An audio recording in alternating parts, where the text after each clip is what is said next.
рождения Альбина Васильевна. Нам особенно приятно, что этот вечер состоялся в стенах нашей библиотеки, потому что я представляю не только национальную библиотеку, но и все библиотечное сообщество нашей республики. Вы знаете, сегодня для меня было, правда, откровением, что Альбина Васильевна на читхане играет, толхпахи поет. То есть о том, что она их пишет, я знаю. О том, что она легка на подъем, ну это на раз просто, да. То есть когда мы тоже узнала, что у вас такая новая должность, я, наверное, выдохнула слегка и подумала, сейчас все изменится. И все изменилось. Мы очень легко и, ну, в общем-то, плодотворно, наверное, дружим, да. Любое мероприятие пригласили, Альбина Васильевна пришла сама, пришли писатели. Замечательно видеть писателей в наших стенах, потому что такое библиотека? Без писателя. Что такое писатель без библиотеки?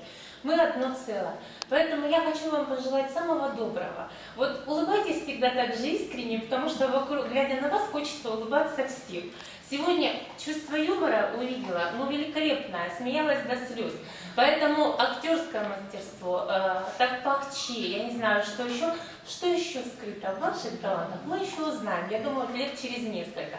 Я очень не люблю у женщин слово «юбилей». Я вас поздравляю с очередным днем рождения. Счастья вам, здоровья, радости, благополучия, новых произведений, которые есть. Я вот сегодня перед этим посмотрела нашу литературную карту Хакасии. Фамилия и есть. Справки нет, фотографии нет. Это все за вами. Да? А чтобы вы про нас не забывали и не забывали, что вам надо что-то писать, ну, такой традиционный маленький подарочек. Спасибо. И хочу вам подарить эксклюзивный подарок.